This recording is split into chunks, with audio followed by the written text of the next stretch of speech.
नमस्कार मित्रांनो, दिव्यांग बांधवांसाठी अतिशय महत्त्वाची आणि आनंदाची बातमी आहे। मित्रांनो, समाज विकास विभागामार्फत विविध योजना या दिव्यांगांसाठी आता राबवण्यात येणार आहे। सन 2026-27 साठी ऑनलाईन अर्ज या ठिकाणी करण्यात येणार आहे।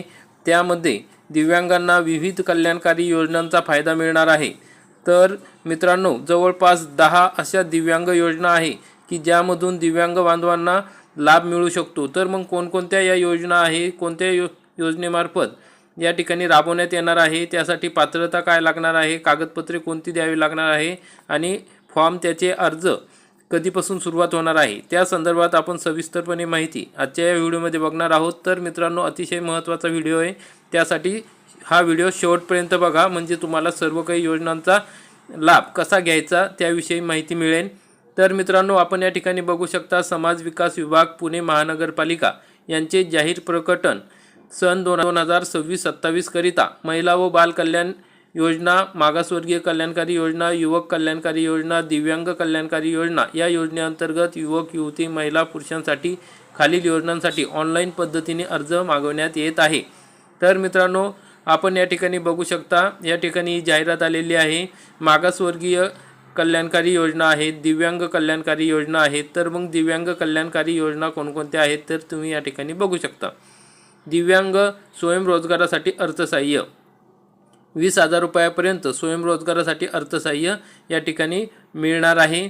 तर मित्रांनो, या ठिकाणी दुसरी जी योजना आहे ती अपंग दिव्यांग व्यक्तींना अल्पकालीन व्यवसाय प्रशिक्षण घेण्यासाठी अर्थसहाय्य। मग दिव्यांग व्यक्तींना वेगवेगळे प्रशिक्षण घ्यावे लागते, तर त्या संस्थेसाठी खास प्रशिक्षण देणाऱ्या संस्थेत प्रवेश घेतला असेल तर, तसेच त्या संस्थेचा प्रवेश घेतला असेल, ती संस्था शासनमान्य अधिकृत संस्था असेल तर अशा संस्थेत जास्तीत जास्त 10,000 रुपये संस्थेसाठी या ठिकाणी प्रशिक्षणासाठी दिले जाणार आहेत। तर मित्रांनो, तुम्हाला प्रशिक्षण घ्यायचं असेल तर ते सुद्धा मोफत होणार आहे, 10,000 रुपये तुम्हाला मिळणार आहे। अपंग विद्यार्थ्यांना उच्च शिक्षणासाठी किंवा तांत्रिक कोर्ससाठी 10वी व 12वी मध्ये असेल त्यांना 20,000 रुपये या ठिकाणी दिले जाणार आहे। तसेच चौथी जी योजना आहे ती अंध, अपंग, विकलांग, मूकबधीर व्यक्तींना कृत्रिम अवयव घेण्यासाठी, जर तुम्हाला कृत्रिम अवयव घ्यायचे असेल तर त्या ठिकाणी त्या साधनांसाठी 30,000 रुपयापर्यंतचे अर्थसहाय्य देण्यात येणार आहे। अनुदान घेऊन 3 वर्षे पूर्ण झाली असल्यास आवश्यकतेप्रमाणे अर्थसहाय्याचा लाभ घेता येईल। मित्रांनो, नंतर 5वी जी योजना आहे, महानगरपालिका क्षेत्रातील मतिमंद व्यक्तींचा सांभाळ करणाऱ्या महापालिका हद्दीतील नोंदणीकृत स्वयंसेवी संस्था ज्या आहेत त्या मतिमंद व्यक्तींच्या पालकास अर्थसहाय्य मिळणार आहे। मग संस्था असेल किंवा पालक असेल त्यांना ते अर्थसहाय्य देण्यात येणार आहे। तर किती आर्थिक सहाय्य देण्यात येणार आहे तर 24,000 रुपये वार्षिक अर्थसहाय्य अदा करण्यात येणार आहे। महानगरपालिका हद्दीतील वास्तव असणाऱ्या मतिमंद व्यक्तीच्या पालकास 24,000 रुपये वार्षिक, म्हणजे महिन्याला 2,000 रुपये या ठिकाणी मतिमंद व्यक्तीच्या म्हणजे आधाराचे प्रमाण हे 10 ते 31% असल्यास त्यांना दरमहा 2,000 रुपये म्हणजेच वार्षिक 24,000 रुपये अर्थसहाय्य देण्यात येणार आहे। 6वी योजना आहे दिव्यांग बांधवांसाठी, दिव्यांग किंवा दिव्यांग अव्यंग व्यक्तीच्या विवाहासाठी या ठिकाणी 30,000 रुपये अर्थसहाय्य एकदाच देण्यात येणार आहे। किमान 40% किंवा त्याच्यापेक्षा जास्त दिव्यांगत्व असलेले दिव्यांग वधू किंवा वराने दिव्यांगत्व नसलेले वधू किंवा वराशी विवाह केल्यास, अथवा दिव्यांग नसलेले वधू किंवा वराने दिव्यांग असलेल्या वधू किंवा वराशी विवाह केल्यास या ठिकाणी 30,000 रुपये अर्थसहाय्य देण्यात येणार आहे। तर विवाहाच्या तारखेपासून 1 वर्षाच्या आत अर्ज सादर करणे आवश्यक आहे। 7वी जी योजना आहे, दिव्यांग व्यक्तींनी स्थापित केलेल्या कला पथकास वाद्य खरेदीसाठी अर्थसहाय्य। या ठिकाणी एखाद्या व्यक्तीने, दिव्यांग व्यक्तीने जर कला पथक स्थापन केलं असेल तर त्यांना वाद्य खरेदीसाठी 50,000 रुपयापर्यंत अर्थसहाय्य देण्यात येणार आहे। कला पथकामध्ये किमान 5 सदस्य असणे आवश्यक आहे। 8वी जी योजना आहे, कुष्ठपीडित 100% अतितीव्र अपंग व्यक्तींकरिता वार्षिक अर्थसहाय्य योजना। महानगरपालिका हद्दीतील 18 वर्ष पूर्ण व पुढील वयाच्या क्रियात्मक अपंगत्व असलेल्या कुष्ठपीडित 100% अतितीव्र अपंग व्यक्तीस वार्षिक 12,000 रुपये अर्थसहाय्य देण्यात येणार आहे। दिव्यांग व्यवसाय गटांना सुरू केलेल्या व्यवसायाच्या वृद्धीकरिता, जर दिव्यांग गटांनी या ठिकाणी व्यवसाय सुरू केला असेल तर त्यांना भांडवली खर्चासाठी 25,000 रुपयापर्यंत अर्थसहाय्य देण्यात येणार आहे।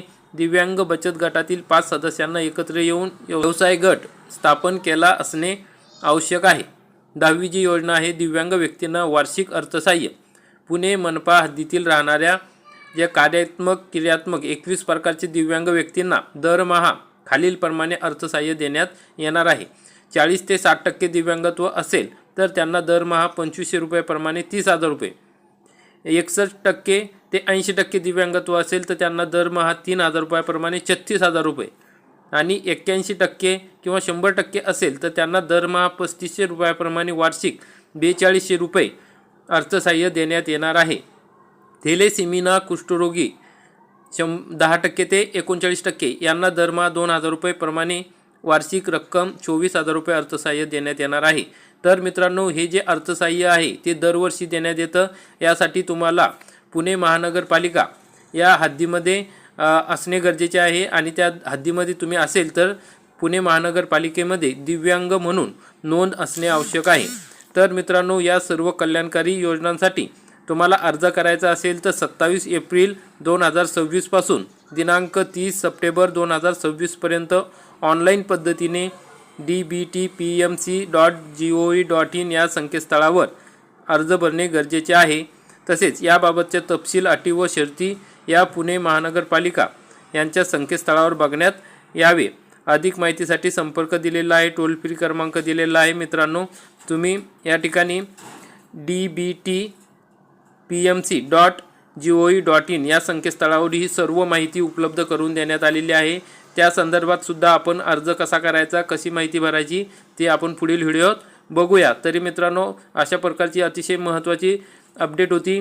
दिव्यांग बांधवांसाठी कल्याणकारी योजना 2025-26 या राबवण्यात येत आहे। तर जास्तीत जास्त दिव्यांग बांधवांनी या योजनांचा लाभ घ्या।